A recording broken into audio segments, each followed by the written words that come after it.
నమస్తే, welcome to burning topic.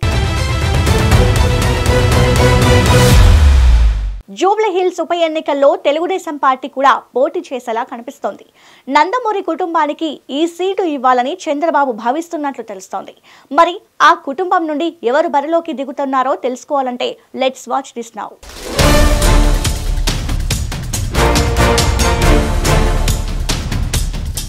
Hyderabad మహానగరంలో ఎన్నికల సందడి మొదలైంది.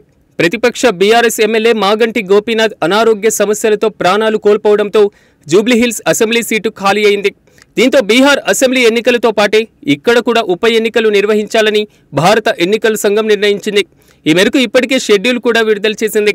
ఈ నెల 13న నోటిఫికేషన్ విడుదలతో ఉప ఎన్నిక ప్రక్రియ ప్రారంభం కానుంది.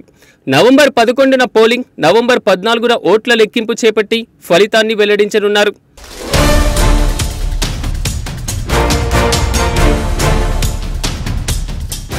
ఇప్పటికే జూబ్లీహిల్స్ ఉప ఎన్నికలతో తెలంగాణ రాజకీయాలు హీటెక్కాయి.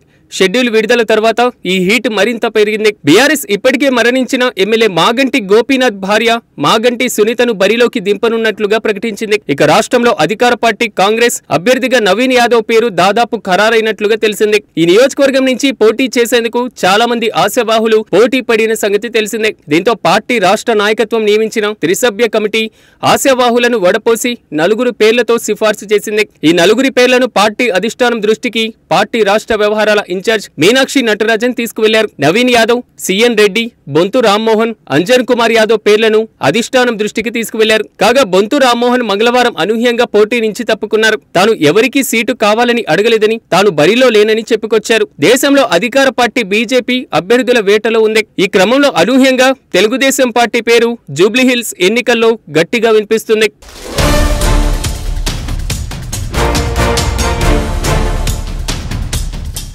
జూబ్లీహిల్స్ ఉప ఎన్నికల్లో పోటీ చేయాలని తెలుగుదేశం పార్టీ అధినేత ఆంధ్రప్రదేశ్ ముఖ్యమంత్రి నారా చంద్రబాబు నాయుడు భావిస్తున్నట్లుగా తెలుస్తుంది. తెలంగాణ లీడర్స్ క్యాడర్లో జోష్ను నింపేందుకైనా ఈ ఎన్నికల్లో అభ్యర్థిని నిలబెట్టాలని, తద్వారా ఉనికిని చాటుకోవాలన్నది అధినేత ఆలోచనగా తెలుస్తుంది. తెలంగాణ టీడీపీ లీడర్లు క్యాడర్ కూడా ఇదే కోరుకుంటున్నారు. దీంతో జూబ్లీహిల్స్ ఉప ఎన్నికలపైన ఓ నిర్ణయానికి వచ్చేందుకు తెలంగాణ టీడీపీ నేతలతో చంద్రబాబు సమావేశం అవుతున్నట్లు టాక్ వినిపిస్తుంది.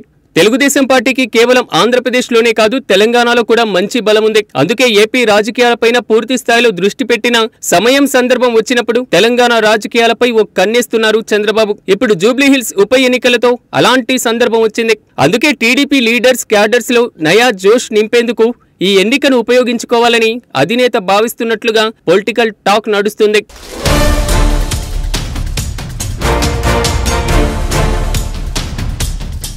హైదరాబాద్ లో తెలుగుదేశం పార్టీకి మంచి బలం ఉంది. దాన్ని వాడుకోవాలని చూస్తున్నట్లుగా కనిపిస్తుంది. తెలంగాణ ఏర్పాటు తర్వాత కూడా మొదటిసారి జరిగినటువంటి ఎన్నికల్లో ఈ జూబ్లీహిల్స్ స్థానాన్ని టీడీపీయే దక్కించుకుంది. ఇది చాలు ఇక్కడ తెలుగుదేశం పార్టీ ఎంత బలంగా ఉందో చెప్పడానికి. అందుకే జూబ్లీహిల్స్ బరిలో టీడీపీ అభ్యర్థిని నిలపాలని భావిస్తున్న చంద్రబాబు దీనిపైన చర్చించేందుకు టీడీపీ నేతలతో సమావేశమవుతున్నారు. ఉండవల్లిలోని తన నివాసానికి రావాల్సిందిగా సీఎం చంద్రబాబు నాయుడు నుంచి తెలంగాణ టీడీపీ నేతలకు ఆహ్వానం అందింది. దీంతో టీడీపీ అధ్యక్షుడితో పాటుగా ఇతర కీలక నాయకులు, ముఖ్యంగా హైదరాబాద్ నేతలు తరలి వెళ్తున్నారు. జూబ్లీహిల్స్ ఉప ఎన్నికల్లో పోటీ చేద్దామా వద్దా, పోటీ చేయాలనుకుంటే ఎవరిని బరిలోకి దింపుదాం అనే దానిపై నాయకులతో చంద్రబాబు చర్చించే అవకాశం ఉన్నట్లుగా తెలుస్తోంది.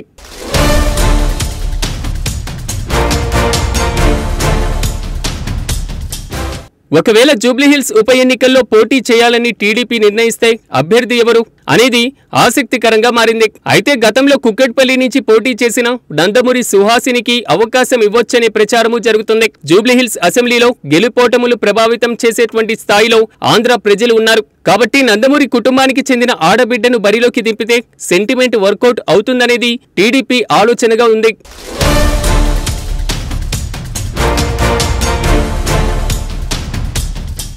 జూబ్లీహిల్స్ ఉప ఎన్నికల్లో టీడీపీ ఒంటరిగా పోటీ చేస్తుందా, లేదంటే ఆంధ్రప్రదేశ్లో మాదిరిగా జనసేన బీజేపీతో కలిసి ఎన్డీఏ కూటమిగా పోటీ చేస్తుందా అన్నది ఆసక్తికరంగా మారింది. ఒకవేళ ఈ 3 పార్టీలు కలిసి ఉమ్మడి అభ్యర్థిని బరిలోకి దింపితే పోటీ మరింత రసవత్తరంగా మారుతుంది. ప్రస్తుతానికి జూబ్లీహిల్స్ లో అధికార కాంగ్రెస్, ప్రతిపక్ష బీఆర్ఎస్ మధ్య ప్రధాన పోటీ ఉంది. ఒకవేళ కూటమి రంగంలోకి దిగితే ఇది కాస్త త్రిముఖ పోరుగా మారుతుంది. అయితే ఈ 3 పార్టీలు కూటమిగా ఏర్పడి పోటీ చేసేటువంటి ఆలోచన చాలా తక్కువగా కనిపిస్తుంది. వినిపిస్తున్నాయి. ఇప్పటికే బీజేపీ జూబ్లీహిల్స్ ఉప ఎన్నికల్లో పోటీ చేసేటువంటి అభ్యర్థి ఎంపిక ప్రక్రియ కొనసాగిస్తుందని 2-3 రోజుల్లో అభ్యర్థిని ప్రకటిస్తామని తెలిపారు. దీన్ని బట్టి టీడీపీతో కలిసి వెళ్లడం అనుమానమే కలుగుతుంది. అయితే ఒకటి మాత్రం ఖాయం, బీజేపీ జనసేన లేదంటే టీడీపీ జనసేన కలిసి జూబ్లీహిల్స్ బరిలో నిలుస్తాయి.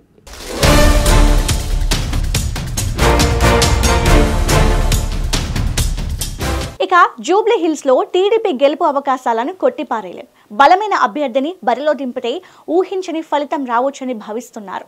అందుకే మరికొందరు టీడీపీ సీనియర్ల పేర్లు కూడా జూబ్లీహిల్స్ రేస్ లో వినిపిస్తున్నాయి. మరి అధినేత చంద్రబాబు ఏ నిర్ణయం తీసుకుంటారు, ఎవరి వైపు మొగ్గు చూపుతారు అనేది త్వరలోనే తేలనుంది.